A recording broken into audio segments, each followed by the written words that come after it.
Hello, welcome back to Kim Reads as we continue with Wicked.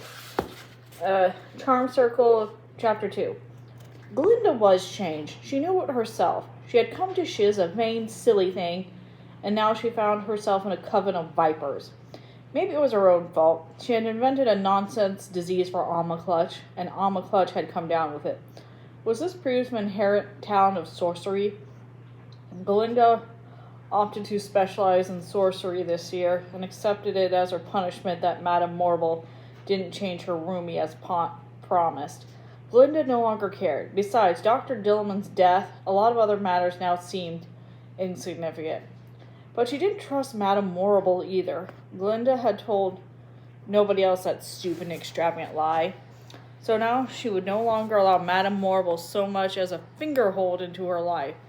And Glinda didn't have the nerve to confess her unintentional crime to anyone. While she fretted, Bach, the pesky little flea, kept zizzing around her looking for attention. She was sorry she had let him kiss her. What a mistake! Well, all that she had behind her now, the trembling on the edges of social disaster. She had seen Mrs. Fanny, etc., for what they were, shallow, self-serving snobs, and she would have no more to do with them. So Elphaba, no longer a social liability, had all the potentials of becoming an actual friend.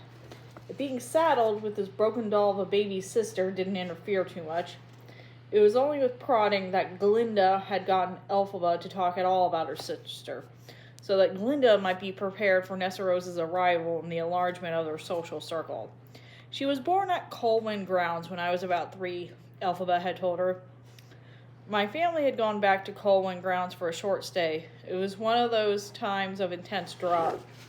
Our father had told us later, after our mother died, that Nessarose's birth had coincided with a temporary resurgence of well water in the vicinity. They'd been doing pagan dances, and there was a human sacrifice. Glinda had stared at Elphaba, who sounded at once unwilling and offhand. A friend of theirs, a quaddling glassblower, the crowd, incited by some rabble-rousing faithers and a prophetic clock, fell on him and killed him. A man named Turtleheart. Elphaba had pressed the palms of her hands over the high uppers of her stiff black second-hand shoes, and her eyes kept trained on the floor. I think that was why my parents became missionaries to the quaddling people. Why they never went back to Colwyn Grounds or Munchkin Land. But your mother died in childbirth? Said Glinda. How could she have been a missionary? Said Glinda. She didn't die for 5 years, said Elphaba, looking at the folds of her dress as if it were an embarrassment. She died when our younger brother was born. My father named him Shell, after Turtleheart, I think. So Shell, Nessarose, and I lived the lives of gypsy children, slopping around from quaddling settlement to settlement with Nanny and our father, Frex. He preached, and Nanny taught us, and raised us, and kept us house as we ever had, which wasn't much. Meanwhile, the wizard's men began draining the Badlands to get at ruby deposits.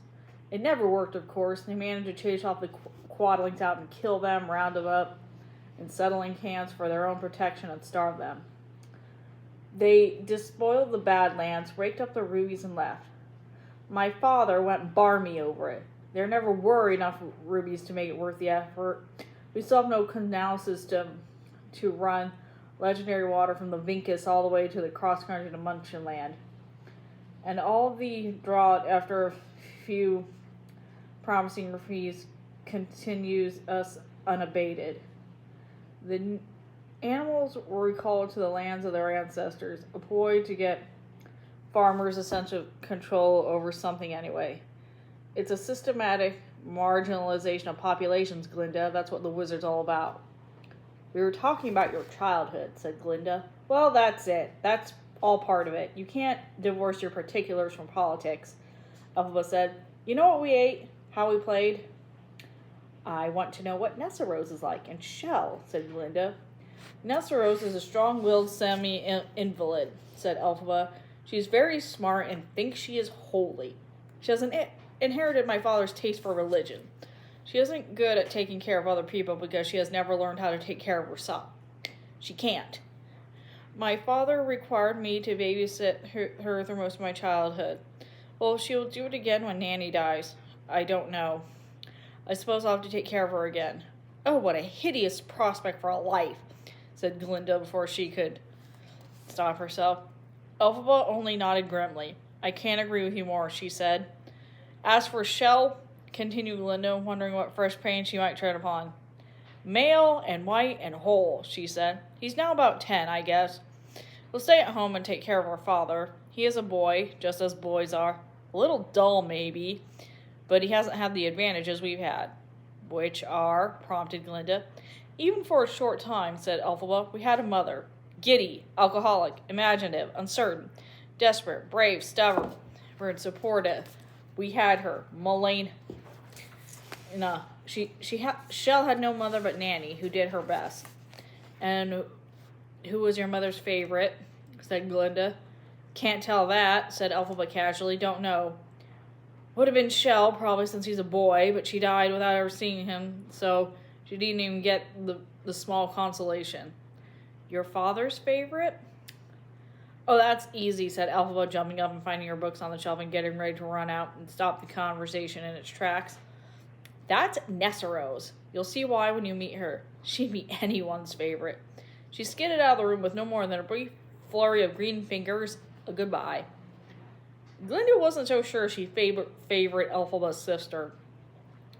Nessarose seemed so demanding. Nanny was overly protective, and Elphaba kept suggesting adjustments to their living arrangements to make things perfect. Hitch the drapes to this angle instead of that, to touch the sun off Nessarose's pretty skin. Can we have the oil lamp turned up high so Nessarose can read? Shh, no chatting after hours. Nessarose had retired and she's such a light sleeper. Glinda was a bit awed by Nessarose's freaky beauty. Nessarose dressed well, if not extravagantly. She deflected attention from herself, though, by a system of social tics.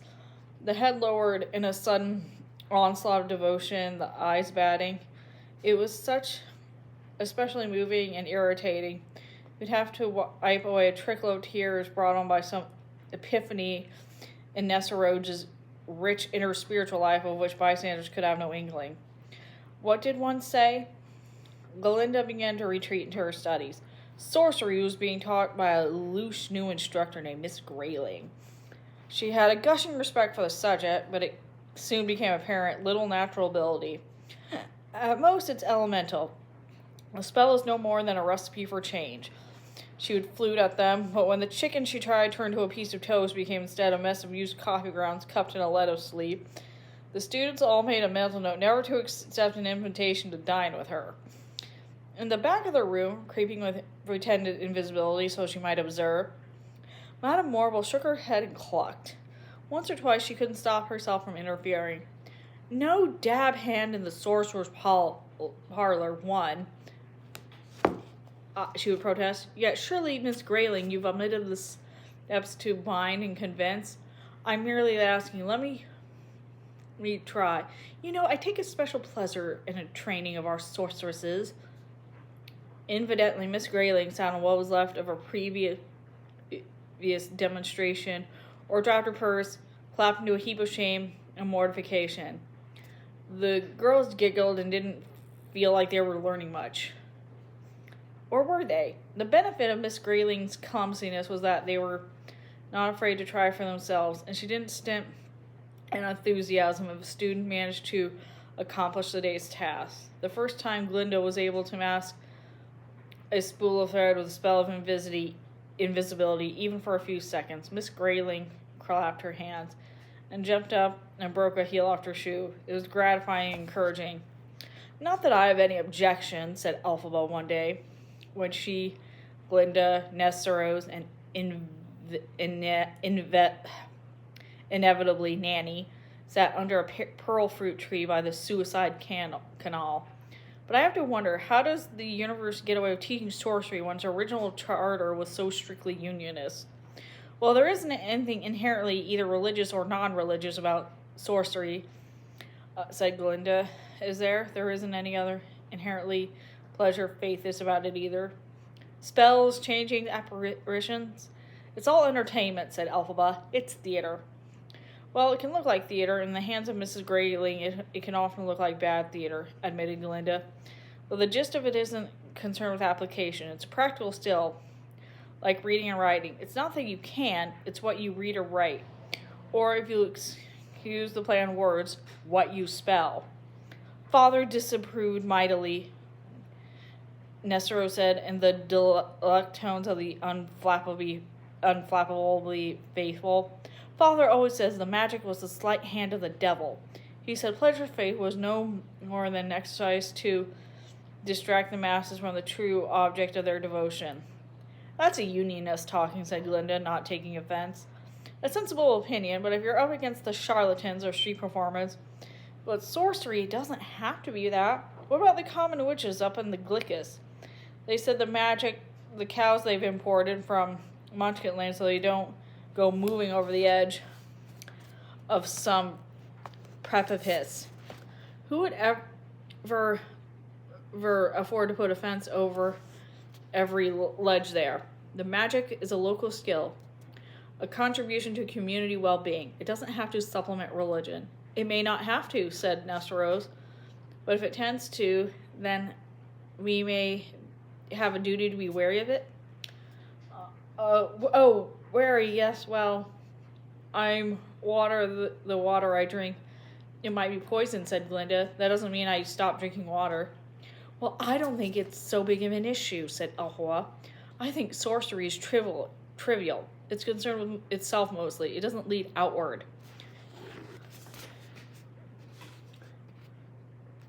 Glinda concentrated very hard and tried to make Elphaba's leftover sandwich elevate toward the canal.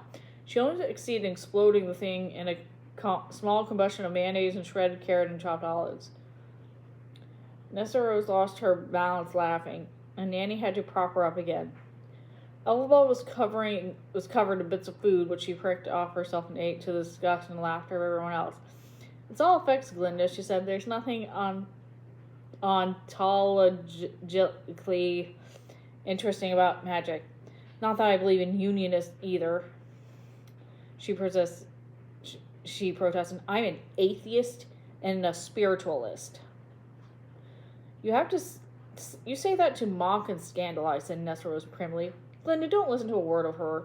She always does this, usually to make Father irate. Father's not around, Elphaba reminded her sister. I stand him for him, and I'm offended, said Nessarose. It's all very well to turn up your nose at unionism when you have been given a nose by the unnamed god. It's quite funny, isn't it, Glinda? Childish. She looked spitting angry. Father's not around, said Elphaba in a tone that verged in the apologetic. You needn't push the public defense of his obsessions. Well, what you term his obsessions are my articles of faith, she said with chilly clarity. Well, you're not a bad sorceress for a beginner, said Elphaba, turning to Glinda. That's a pretty good mess you made of my lunch. Thank you, Glinda said. I didn't mean to pelt you with it. But I'm getting better, aren't I? And out in public. A shocking display, Nessarose said. That's exactly what Father would have deplored about sorcery. The alert is all about the surface. I agree. It still tastes like olives, Elphaba said, finding a clump of black olive in her sleeve and holding it out to the tip of her finger to her sister's mouth. Taste, Nessa? But Nessa had turned her face away and lost herself in silent prayer. And that's the end of that chapter. See you later.